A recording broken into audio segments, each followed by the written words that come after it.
Ask anyone who's ever worked in the public sector. With a never-ending stream of taxpayer money and no competition in sight, governments are a breeding ground for stupid ideas. In fact, coming up with a list of all the idiocy that governments have inflicted on the world would be an impossible task. So let's just narrow it down to 5 really stupid government ideas. Number 5. Voluntary taxation. We all know that taxation is theft, and that's why governments invest so much time, effort, and taxpayer money researching the best way to get people to actually file their theft every year. Spoiler, the answer is peer pressure. But in 2011, a group of Congress critters tried a very different approach.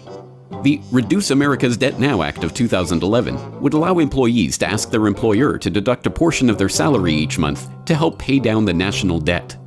Of course, this would all be carefully presided over by the Treasury, which would be obligated under 31 U.S.C. Section 3113 to put the money toward paying down the government debt. Because the government can clearly be trusted to uphold the letter of the law. People voluntarily paying more taxes because the government tells them it'll help pay down the national debt? That's stupid enough. But here's the kicker. These voluntary donations to the government trough wouldn't even be tax deductible. Those poor souls who fell for the scam would in fact be paying taxes on their gift to the government SACS workers over at the Treasury. The best thing that can be said about this remarkably stupid idea is that it hasn't been implemented. Yet. The bill was shunted off into committee, where it was never heard from again. But they actually did try voluntary taxes in Norway this year. In June, the government bought its own propaganda and started allowing all those citizens who just love paying their theft the chance to pay even more. The tax scheme was set up to allow those who want to pay more taxes to do so in a simple and straightforward way, Finance Minister Siv Jensen said at the time. If anyone thinks the tax level is too low, they now have the chance to pay more. The result? The country of 5.3 million people raised a whopping $1,325. Number 4. Studying the mating habits of Japanese quail on cocaine. We've all heard about wasteful government spending projects, but some of the pork, abuse, and sheer stupidity that gets slipped into funding bills and research grants is beyond comprehension. Since 2010, the National Institutes of Health has been providing an average of $175,000 a year to a researcher at the University of Kentucky to research the mating habits of Japanese quail while high on cocaine. Thankfully, we are assured that this very serious research is all vitally important for understanding risky sexual behavior in general. How about the $331,000 National Science Foundation grant to study how likely hangry spouses were to stab a voodoo doll of their partner with pins? Money quote from rival researchers, "It might be a big leap to interpret the results with voodoo dolls as indicating risk for actual physical aggression against a spouse." But don't worry, the money went to a good place. A previous Ig Nobel Prize recipient. Or there's always the $169,423 that the National Institutes of Health provided a Virginia Commonwealth University researcher to study water pipe tobacco smoking among university students in Jordan. After all, where would the world be without government-funded studies of water pipe tobacco smoking among university students? Why? Number 3. Nuking the Moon. No, that isn't a clever metaphor or witty bit of wordplay. In 1958, the US Air Force approached researchers at the Armor Research Foundation to look into the feasibility of literally nuking the moon. Houston, we have a problem.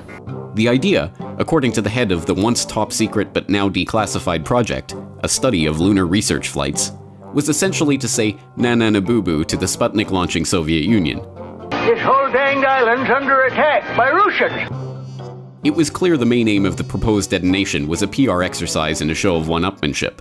The Air Force wanted a mushroom cloud so large it would be visible on Earth. Among the people consulted on the project, Carl Sagan. In fact, the entire plan was only brought to light in 1999 when Sagan's biographers discovered he had illegally leaked details of the then classified program on his application for a prestigious Berkeley graduate fellowship. Thankfully, the idea was shelved and the Dr. Strangeloves in the Air Force gave up on their dream of seeing a nuclear meteor shower. At least the Soviets weren't stupid enough to come up with such a crazy idea, right? Wrong. Oh wait, they did. Their project was called E4 and went along the lines of, how can we prove we went to the moon? I know, let's nuke it. Luckily, their plan too was shelved when it was determined that in order for the world's observatories to witness the explosion, they'd have to be informed of it in advance, and no one could figure out how best to do that. Number 2. The Tsar Tank. Ever heard of the Tsar Tank? No? Well, there's a good reason for that. Although the name Tsar Tank, and even its nickname, the Bat, brings to mind a ferocious, armor-plated, nuclear-equipped fighting vehicle ready to inflict a world of hurt on all would-be opponents, the actual tank in question was just about the least intimidating thing ever to roll out on a battlefield.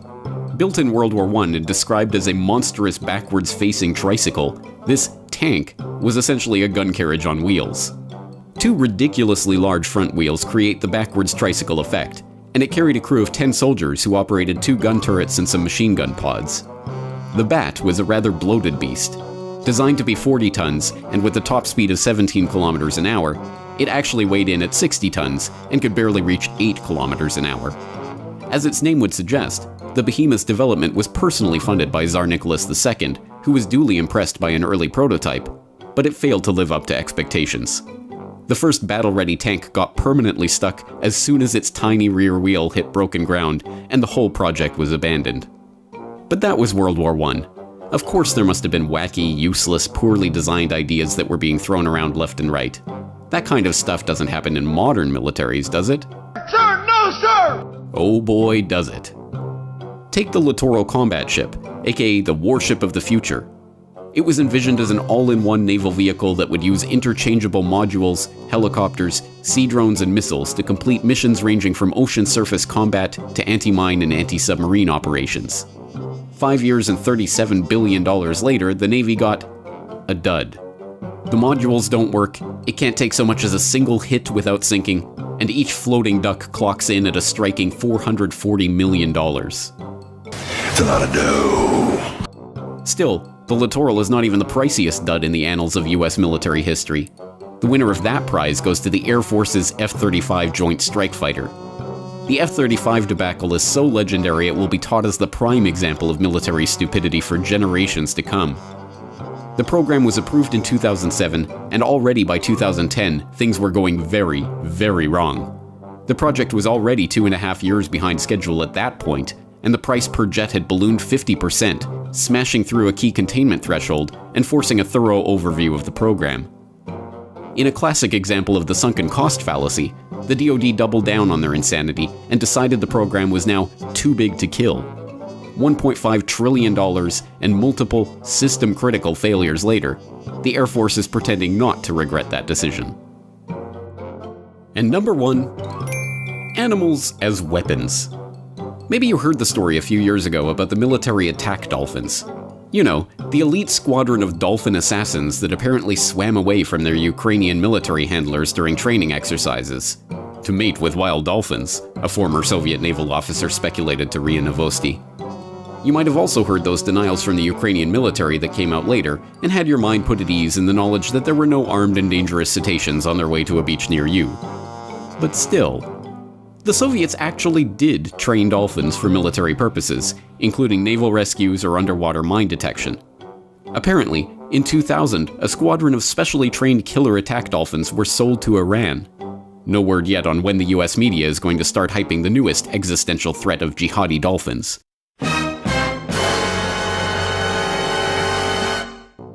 Not to be outdone, the US has its own military dolphin program, which it runs under its Marine Mammal Program in San Diego.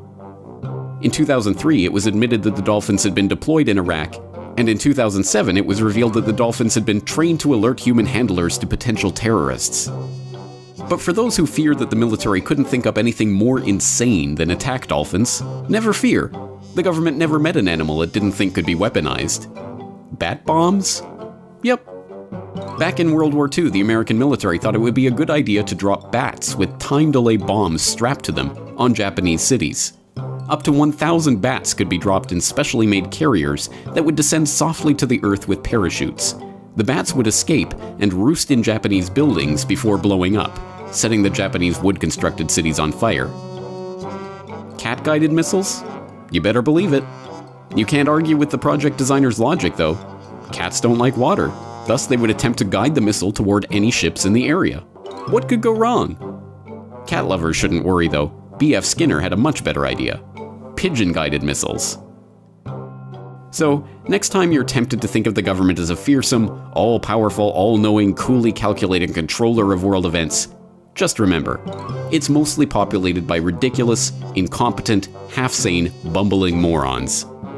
This may not be good news, but it's at least somewhat more hardening than the idea that they're all evil geniuses. And hey, if we can't laugh at them, what can we do?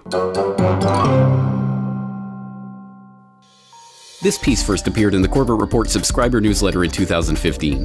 To keep up to date with the newsletter and to support the Corbett Report, please subscribe today.